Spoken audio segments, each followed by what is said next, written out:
আমার প্রিয় নবম শ্রেণীর শিক্ষার্থী বন্ধুরা, তোমাদের সকলকে আমার চ্যানেলে স্বাগত জানাই। আশা করছি তোমরা সকলে খুব ভালো আছো। আজকে আমি তোমাদের 2024 সালের রায় মার্টিনে যে প্রশ্ন বিচিত্রা প্রকাশিত হয়েছে তার 405 পাতায় যে 2 নম্বর স্কুল রয়েছে সেখানে নবম শ্রেণীর সেকেন্ড ইউনিট টেস্টের ইতিহাসের প্রশ্ন দেওয়া রয়েছে। আমি আজকের উত্তরগুলো তোমাদের দেখিয়ে দেব। ইতিমধ্যেই যারা চ্যানেলটিকে সাবস্ক্রাইব করে নিয়েছো তাদের সকলকে অসংখ্য ধন্যবাদ জানাই। আর যারা নতুন দেখছো তারাও চ্যানেলটিকে সাবস্ক্রাইব করে নিয়ে সাথে থেকো। চলো তাহলে শুরু করছি। দেখো, বিভাগ কয়েতে একের দাগের সঠিক উত্তরটি বেছে নিয়ে লেখো।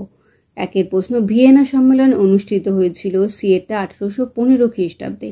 2-এর মেটার্নিক প্রধানমন্ত্রী ছিলেন, এটা হবে বিয়েটা অস্ট্রিয়ার। 3-এর ইয়ং ইতালি বা নব্য ইতালি দল গড়ে তুলেছিলেন, এটা জোসেফ ম্যাৎসেনি। 4-এর শিল্প বিপ্লব কথাটি সর্বপ্রথম ব্যবহার করেন, এটা লুই অগাস্তে ব্লাঙ্কি। 5-এর শিল্প বিপ্লব সর্বপ্রথম শুরু হয়, এটা হবে ডিয়ের ইংল্যান্ডে। 6-এর ওয়াটার ফ্রেম আবিষ্কার করেন, এটা রিচার্ড আর্করাইট। 7-এর এপ্রিল থিসিসের প্রবক্তা হলেন ডিয়ের লেনিন। 8-এর মেইন ক্যাম্পের রচয়িতা হলেন বিয়েটা হিটলার। এইবার দেখো, বিভাগ ক্ষয়েতে 2-এর দাগে নিচে প্রশ্নগুলির উত্তর দাও। এর একটি বাক্যে উত্তর দাও। প্রথম প্রশ্ন দেখো, একেরটা, জুলাই বিপ্লবের মধ্যে দিয়ে কে ফ্রান্সের সিংহাসনে বসেন? এটা হবে লুই ফিলিপ। 2-এর দাস ক্যাপিটাল গ্রন্থের রচয়িতাকে কার্ল মার্কস। 3-এর প্রশ্ন দেখো, সোভিয়েত পার্লামেন্টের নাম কি? এটা হবে ডুমা। বিয়েরটা দেখো, সত্য বা মিথ্যা নির্ণয় করো। একের প্রশ্ন, হেটাইরিয়া ফিলিকে গ্রীসের একটি গুপ্ত সমিতি, এটা হবে সত্য। 2-এরটা, শিল্প বিপ্লবের ফলে নতুন শহর গড়ে ওঠে, মিথ্যা। 3-এর, মার্কিন রাষ্ট্রপতি উড্রো উইলসন 14 দফা নীতি ঘোষণা করেছিলেন, সত্য। 4-এরটা দেখো, নিম্নলিখিত বিবৃতিগুলির সঠিক ব্যাখ্যা নির্বাচন করো। একেরটা দেখো, বিবৃতি, ফ্রান্সে দেরিতে শিল্পায়ন ঘটেছিল, এটা হয়ে যাবে ব্যাখ্যা। 3-এরটা, ফ্রান্সের রাজনৈতিক অবস্থা অস্থির ছিল। 2-এর হচ্ছে বিবৃতি দেখো, শিল্প বিপ্লবের পর ইউরোপে শ্রমিক আন্দোলনের সূচনা হয়েছিল, এটা হবে ব্যাখ্যা। 1-এরটা, শ্রমিকরা পুঁজিপতি মালিক শ্রেণীর শোষণের শিকার হয়েছিল। এবার চলে যাই আমরা বিভাগ গয়েতে। দেখো, বিভাগ গয়েতে 1-এর দাগের বলেছে 2টি বা 3টি বাক্যে যে কোনো 4টি প্রশ্নের উত্তর দাও। 1-এরটা দেখো, ইউরোপের ইতিহাসে বিগ ফোর নামে কারা পরিচিত? ছায়া প্রকাশনীর বই থেকে আমি দেখে দিচ্ছি। দেখো, বিগ ফোর বলতে কি বোঝো? দেখো, ভিয়েনা সম্মেলনে যোগদানকারী অস্ট্রিয়া, রাশিয়া, পার্সিয়া এবং ইংল্যান্ড, এই 4টি দেশকে বিগ ফোর বা 4 প্রধান বলা হয়।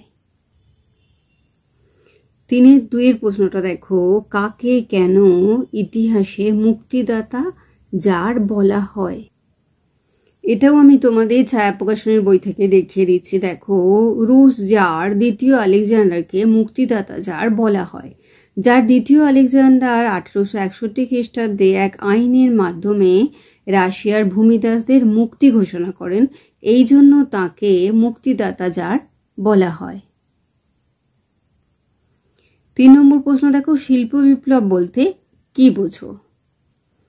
এটাও আমি তোমাদের ছায়া প্রকাশনীর বই থেকে দেখিয়ে দিচ্ছি। দেখো, অষ্টাদশ শতকের দ্বিতীয়ার্ধে দৈহিক শ্রমের পরিবর্তে বৈজ্ঞানিক যন্ত্রপাতির সাহায্যে শিল্প সামগ্রী উৎপাদন ও এর ফলে শিল্প সামগ্রীর গুণগত ও পরিমাণগত ব্যাপক অগ্রগতির ঘটনা সাধারণভাবে শিল্প বিপ্লব নামে পরিচিত। প্রখ্যাত ফরাসি দার্শনিক অগাস্ত ব্লাঙ্কি 1837 খ্রিস্টাব্দে সর্বপ্রথম শিল্প বিপ্লব কথাটি ব্যবহার করেন। পরের প্রশ্ন দেখো, ঘেটো কি? এই উত্তরটা আমরা একটু দেখে নিই ছায়া প্রকাশনীর বই থেকে। দেখো, লিখবে যে ঘেটো হলো শহরের কোনো নির্দিষ্ট অঞ্চল যেখানে সামাজিক, অর্থনৈতিক বা ধর্মীয় সংখ্যালঘু কিছু মানুষ বসবাস করে। আর ভেনিস শহরে ইহুদিদের বসবাসের এলাকা নির্দিষ্ট করতে ঘেটো শব্দটি ব্যবহার করা হয়। পরে বহিরাগত মানুষদের বসবাসের নির্দিষ্ট অঞ্চলকে ঘেটো নামে চিহ্নিত করা হয়। পরের প্রশ্ন, কোন মহাদেশকে কেন অন্ধকারাচ্ছন্ন মহাদেশ বলা হয়?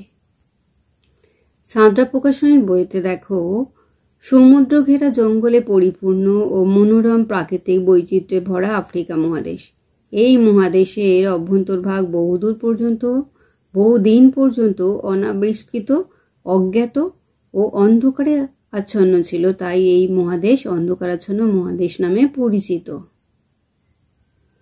পরের প্রশ্ন দেখো, রূশীকরণ নীতি বলতে কি বোঝো?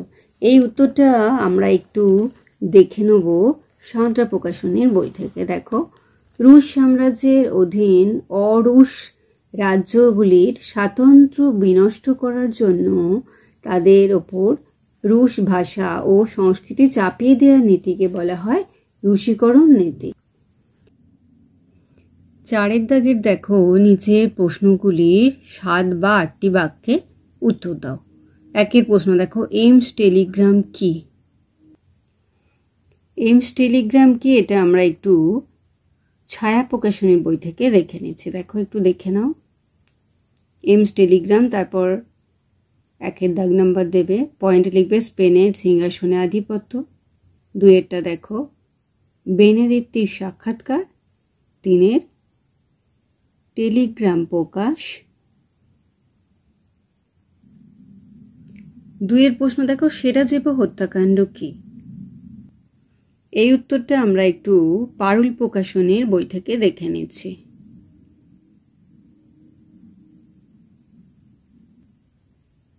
3 নম্বর প্রশ্ন দেখো, 1929 খ্রিস্টাব্দের মহামন্দার কারণগুলি লেখো। এই উত্তরটা আমরা একটু পারুল প্রকাশনীর বই থেকে দেখে নিচ্ছি। দেখো,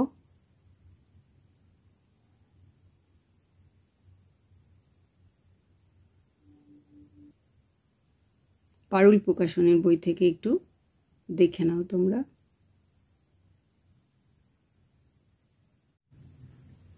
5 দাগের দেখো, নিচের প্রশ্নের 15 বা 16টি বাক্যে উত্তর দাও। 1 প্রশ্ন, ক্রিমিয়া যুদ্ধের ফলাফল সম্পর্কে আলোচনা করো।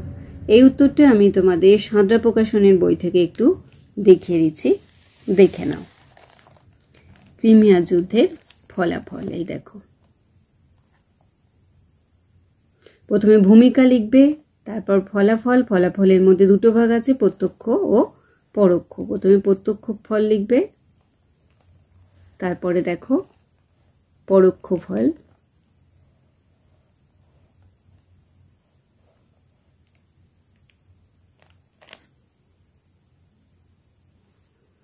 দুইটা দেখো, ব্রিটেনের শিল্প বিপ্লব ও মহাদেশের অন্যত্র শিল্প বিপ্লবের ফলে মধ্যে পার্থক্য কি ছিল? এই উত্তরটা আমি ছায়া প্রকাশনীর বই থেকে তোমাদের একটু দেখিয়ে দিচ্ছি, দেখে নাও।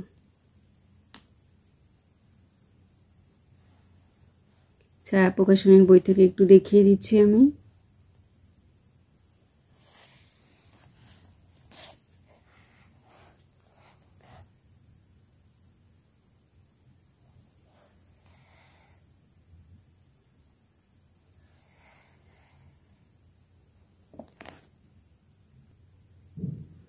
পাঁচের দাগে 3 দেখো, ইতালিতে ফ্যাসিবাদী শক্তির উত্থান আলোচনা করো।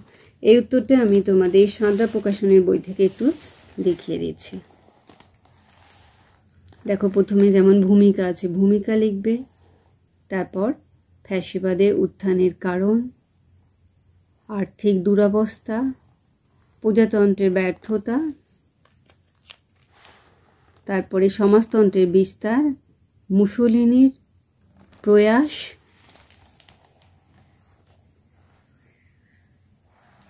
তারপরে লিখবে 5 দাগের বিদেশি নীতির ব্যর্থতা, তারপর উপসংহার। তাহলে আমার প্রিয় নবম শ্রেণীর শিক্ষার্থী বন্ধুরা, আজকে তোমাদের আমি 2024 সালের রায়োমার্টিনে যে প্রশ্নবিচিত্রা প্রকাশিত হয়েছে তার 405 পাতায় যে 2 নম্বর স্কুল রয়েছে, সেখানে নবম শ্রেণীর সেকেন্ড ইউনিট টেস্টের ইতিহাসের প্রশ্ন দেওয়া রয়েছে। আমি তার উত্তরগুলো দেখছিলাম, আশা করছি সকলেই বুঝতে পেরেছো। ভিডিওটি দেখার জন্য তোমাদের সকলকে অসংখ্য ধন্যবাদ জানাই। ভালো লাগলে লাইক করো, কমেন্ট করো, বন্ধুদের মধ্যে শেয়ার করো। আর আগামী দিনে নতুন নতুন ক্লাসগুলো পাওয়ার জন্য অবশ্যই চ্যানেলটিকে সাবস্ক্রাইব করে নিয়ে সাথে থেকো। তোমরা সকলে খুব ভালো থেকো।